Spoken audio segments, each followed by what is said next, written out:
Hi, everyone. So I'm going to continue with where I left off yesterday, but because I just speak from the top of my head, it's not a planned talk, so the information will flow as it does. And so imagine that as spiritual beings, we are consciousness, whether we call that our soul, the light, any labels we give it, doesn't matter because what we understand from a scientific perspective is that it's all consciousness. And consciousness is within everything. It's in all life forms, plants, animals, minerals, even everything has its own awareness. For example, to confirm that, the indigenous people in particular, they say in that plants teach them about their medicine. This is how they discover it. And what they do, for example, in Peru, is that they'll have what they call a dieta, a specific diet that allows them to become very sensitized so that their own frequency raises in a more purer vibrational sense, which allows them to communicate with the higher self of the plants. This is how they get the music that they call the Icaros, or the teachings about how to use plants. So it's not that they have to eat the plant and discover whether they die or not, but just that all of us are connected at very higher levels of consciousness. But when we come into a human form, we are going to be limited. We're going to have filters on our consciousness that's going to allow us to have a human experience. So if you imagine with this hand, and forgive my backdrop, it's a virtual one, so when I move around, everything moves. But primarily because of the lockdown and not being able to travel, this is my daily dose of sun when I'm on here. Because psychologically, whatever my brain takes in, or my thoughts, it's actually as good as being there. So your thoughts are very powerful. So as I'm aware of this backdrop in my mind, I'm at the beach or I'm at a sunny place with beautiful blue skies, unlike the gray ones in London. So psychologically, my body actually benefits from that. That's how powerful we are as consciousness. Our thoughts are very powerful, but we'll get to that, maybe this video, maybe another one. So imagine on this hand that we're spiritual beings, spiritual essence, whatever labels we think of it as, it's consciousness.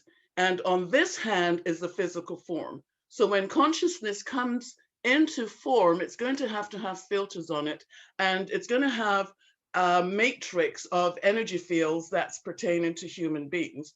However, for example, when we raise our frequency, we can move beyond that matrix. But when we take everything that we think and see and feel with our naked eyes or our everyday perception, that will lock us into the matrix. That's why meditation or being in nature is always good. Really, what it does is it shifts us into an alpha brainwave state. Therefore, we start connecting with our inner reality, which is the bigger picture that we're a part of. So imagine that when we come into form, those filters are going to be family patterns. So for example, you may have heard that we choose our families. So, you know, we might do at some level, but once we're in the family or in human form, we just can't figure out how we chose that. I mean, sometimes we have great families and great relationships, but for the most part, oftentimes we just wonder, how do we get here? I have nothing in common with them. But one of the main reasons that the soul chooses families, it's not so much because of family groups, soul groups, it's because we're going to be connected to the same energy fields that is passed down through the family. And an example of how that applies is, imagine that your parents, somewhere in your childhood, your parents are alcoholics. And so you might decide, I'm never going to drink because I, see what the effect of that is. And so what happens instead is you end up having sugar cravings, and that's your comfort food. And that's because sugar and alcohol and sugar cravings, it's all the same thing, lights up the same places in the brain. It's the same thing because alcohol is fermented sugar. And so you either take it in already fermented by drinking the alcohol, or you eat enough sugar that your body becomes quite drunk or saturated. And so it's the same thing. It's the same energy fields. And so those energy fields that we're connected to will be family patterns. It will be also our astrological chart, because that will affect our electromagnetic energy. It will also be our numerology, because numbers have a lot to do with creation. Might touch on that on another day. Also, just to even simplify, besides the fact we'll have archetypal energies and things like that, but to simplify, imagine, for example, that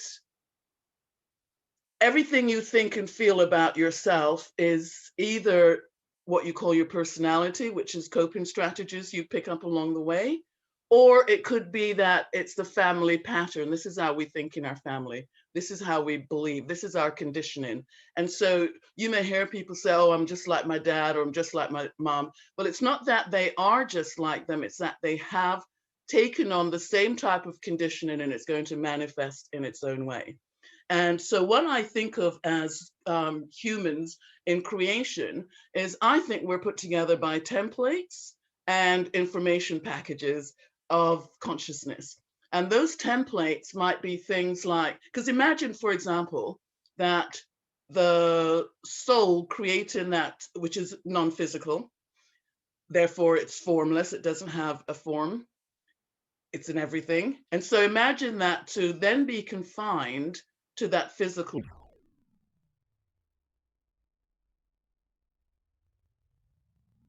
form and those filters, it's going to have what I call templates. And those templates might be things like issues with mother, abandonment issues, different aspects of creativity, because it's not all bad, or what we might think of as bad. And so when these packets get put together and they compose the human being, what we'll find is that we have a lot in common with other people. It's like other people carry parts of our story. And it's not because we share the same story, it's that the information packets that are put together, the constructs, the templates are similar. There'll be variations, so we might have certain things in common in certain ways, but not in others. And it's simply because whoever designs the human being, which is quite awesome, just uses packets of information that is constructed into our lives. And so therefore, more than likely, we're going to think, feel, and respond in a certain way. And so if you think about your personality, everything that you believe, until you do deep self-exploration, that is, everything you believe about yourself isn't true. So how I picture that, it's as though we put on these glasses that we look at the world through the lens of whatever that those constructs are. And when we do deep self-exploration, it's like taking off the glasses and seeing life for what it really is, not just your perception of it. And so we pick our families, or whoever's behind creation puts us in certain family structures so that we are connected to specific energy fields. I really want you to understand that.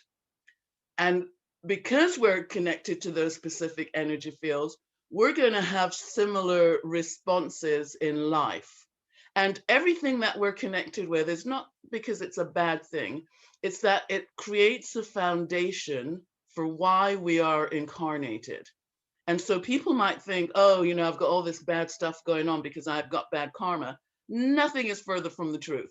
You have bad stuff in your mind, bad, going on simply because it's going to give you the tools for what you're here for in this particular incarnation. I really want you to understand that, because one of the things I want people to really get is that they are completely normal and perfect given their experiences. And why I say that is because our experiences cause us to react in certain way. And what that does is it wires into our brain beliefs about ourselves. The minute we're assigned to parents, whether we come into the womb in the first month or later on, there's a lot of debate about that, so no one really knows what's true. The minute we're assigned to those parents, we're already plugged into those energy fields. And those energy fields are going to have us think, feel, and be in a certain way. Once we're in the womb, we're completely saturated with mother's feelings. And so that's going to cause us to react. That's going to start the process of personalizing our life, therefore bringing into fruition the beliefs, the experience that's going to make us have a certain life path. So I may have mentioned in the other video how we react when we're in mother's womb. So why that happens is because our thoughts are electrical. It has to do with the electric universe. I might touch on that in another video. So our thoughts are electrical. Our body is mostly water. Our brain is mostly water. And so our thoughts are always wiring belief. It's always structuring the water in our body to be a certain way. Children personalize life. In fact, we personalize life until we're maybe in our mid-30s, maybe 36. And then we get to a place where we stop personalizing and we realize maybe our boss is just an idiot because that's the way he is. It doesn't have anything to do with, oh my gosh, what have I done that's causing my boss to be in a bad mood or whatever. So we start depersonalizing. You only have to look at how children are as they play. Everything is about them, because that's what we do. The personalization creates reactions. The reactions wire in beliefs about ourselves. So it doesn't matter what the truth of the matter is. All that matters is this is my reaction to what occurred. So because children are at the mercy of the adults around them, they have no control about that. Adults tell them what to do, make them do things, eat things, go to school, even if they don't want to. And so what happens is all of those reactions are going to create beliefs about ourselves. Imagine, for example, that let's just say at 5 years old, your parents got divorced. Now, that has nothing to do with you. I mean, I've been divorced, never even thought about this at the time.